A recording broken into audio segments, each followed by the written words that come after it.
of the neat things about getting to drive across the country that you don't get to experience through video is that there's so many smells out here. I wish you could capture these and let people smell what this is like. There's some kind of grassy smell that's really pleasant out here right now.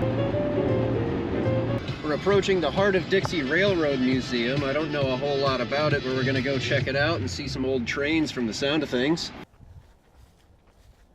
Sure are a lot of wasps hanging out in these train cars.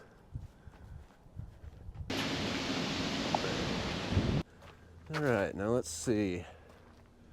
Wow, looks so big.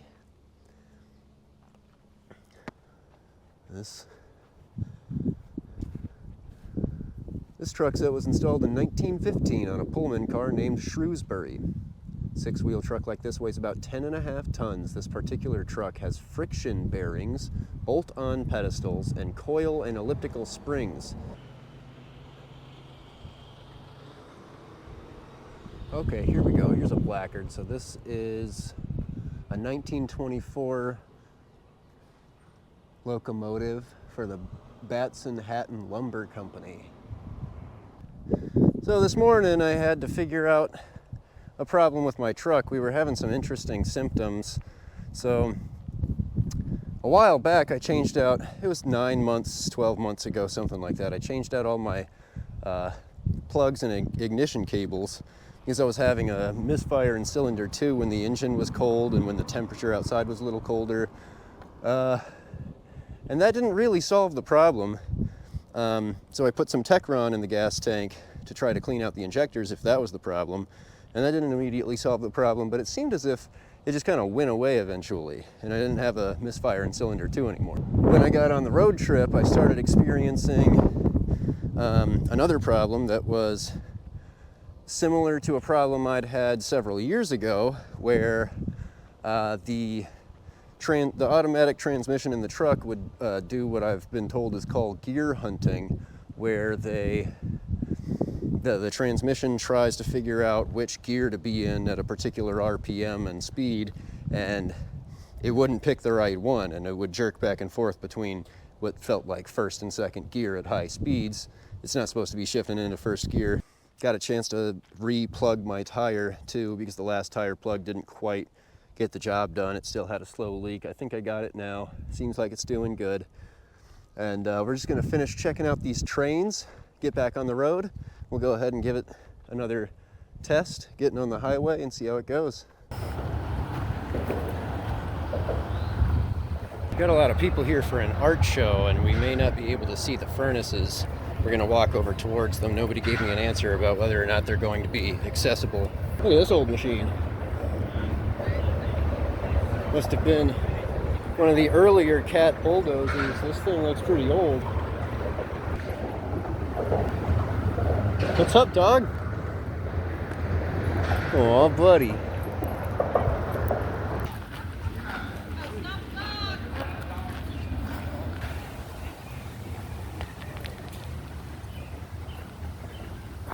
I think Sloss might have been the name of the locality where the steel furnaces were located, not a type of furnace. So I think we're at some steel furnaces located in a place called Sloss, based on what's on that water tower.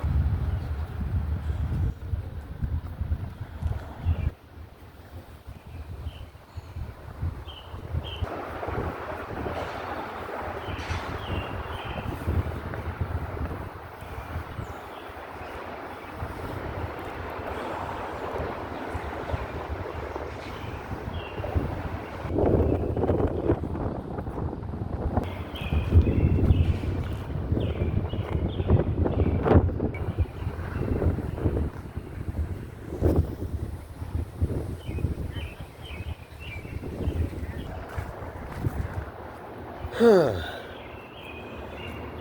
Is this another motor, or what the heck is that? This looks like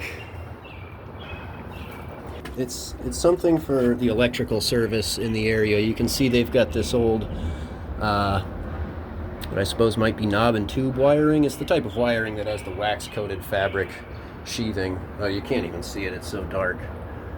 That old wax and fabric sheathing. They've got some new electrical infrastructure in here, but they've got a lot of these old panels.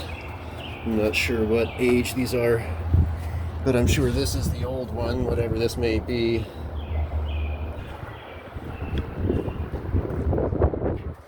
Got a lot of tools for doing something with the steel. I mean, this looks like they'd be dipping this ladle into molten steel or something.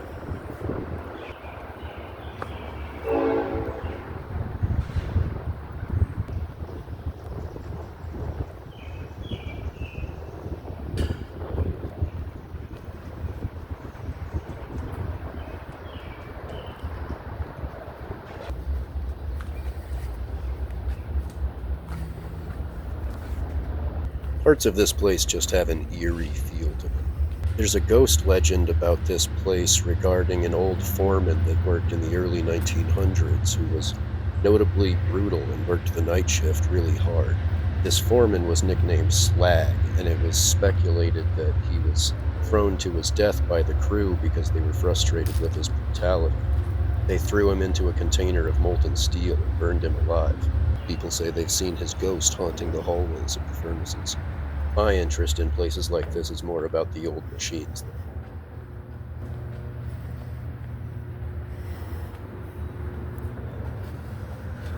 Huh.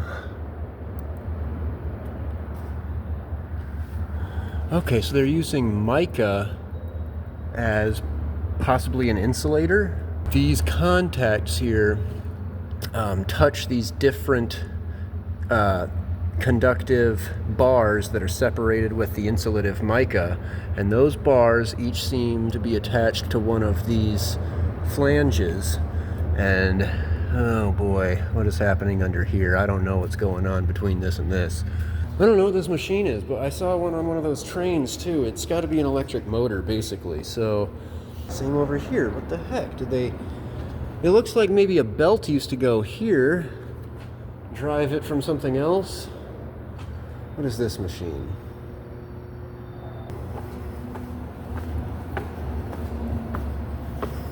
Wow.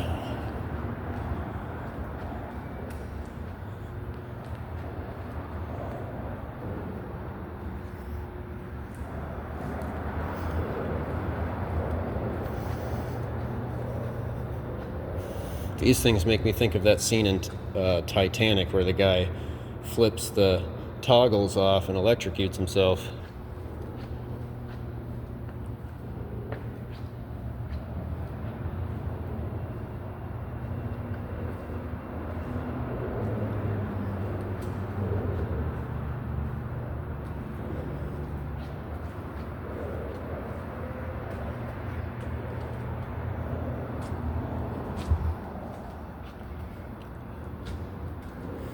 Now that's a fuse panel.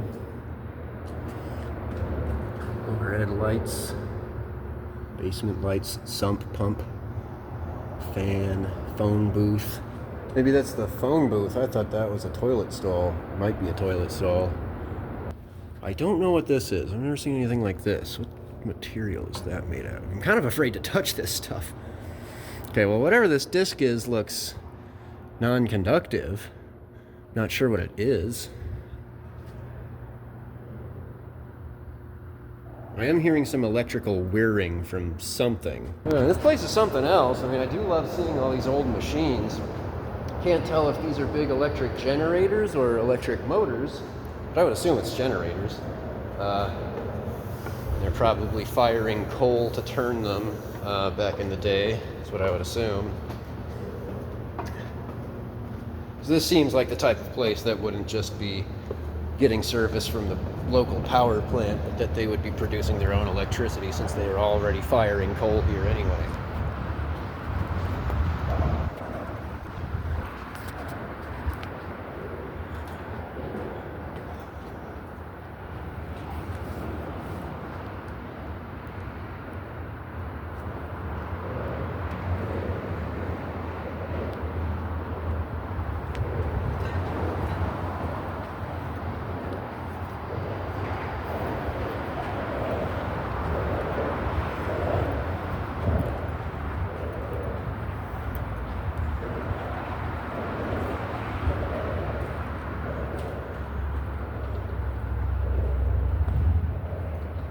These things make me think of Fallout. I'm gonna find a fusion, what do they call it? Fusion core? I don't remember.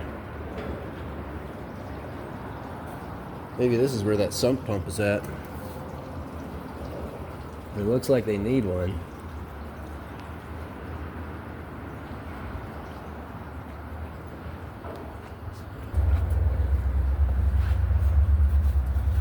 All right, let's try to turn on the light here.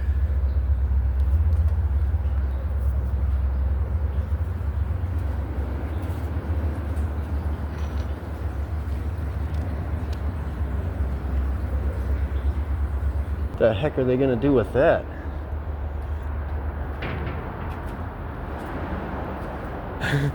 Oh, look at this old cabinet.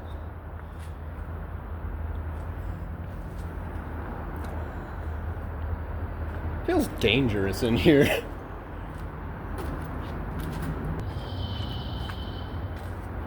Oh, look at that big gear.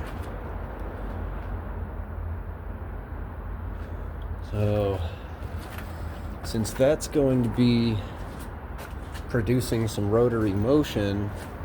Oh wow, look at this gigantic wheel. Okay, so this gigantic wheel would be turning, and it's got this big crank on it, kind of like the locomotive trains have, and that's going to push a piston up and down, or maybe the piston rotates the wheel. That might make more sense.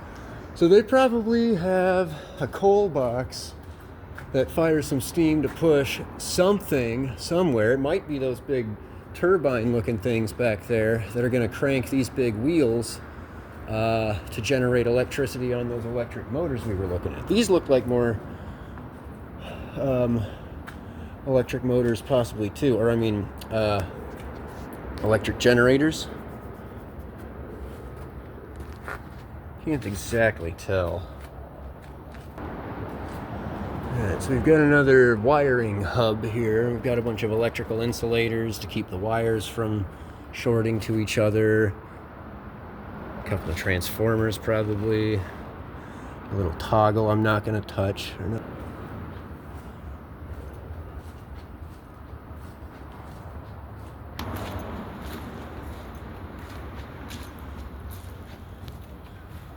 Well, I'm glad I stopped here. When I said it was closed and they had the art show going on and there's so many people here, I wasn't sure I was going to have the time to hang out and check this out, but I'm glad I did. This place is amazing. Okay, I think I just went into the powerhouse, so let's go this way.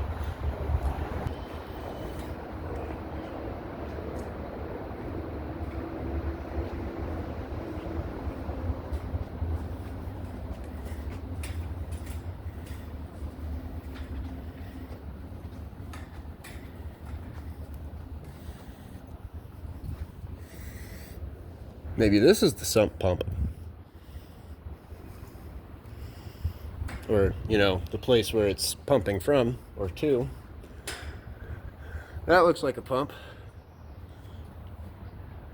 That feeds into this large silo. I wonder what's supposed to be in there.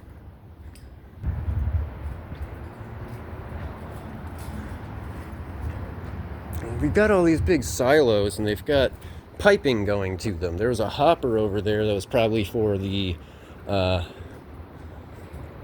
coal or coke or whatever they may be using in the smelting process, but these silos with the big pipes on them, I don't know, maybe these are the fire boxes that make the steam, and then the steam's piped out of the top and down to the electric generators.